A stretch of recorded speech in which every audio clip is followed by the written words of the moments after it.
ฮู้บ่ว่าคนจีนมาประเทศลาวนี่น่ะถ้าหากว่าเขาเจ้า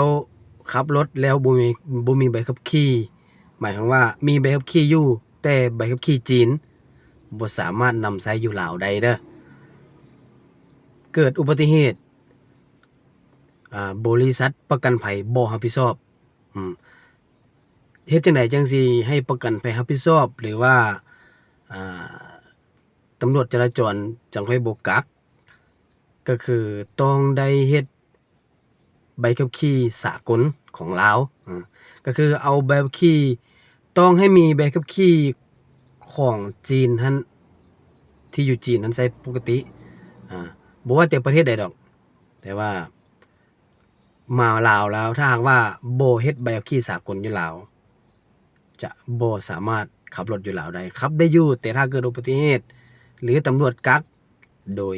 จะโดนปรับใหม่จะถูกปรับใหม่แล้วแน่ๆที่แน่ๆคือ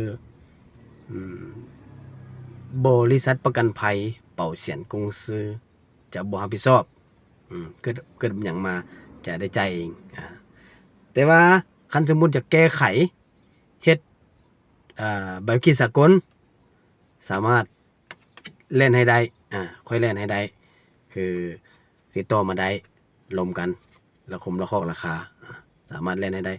ประมาณ7มื้อ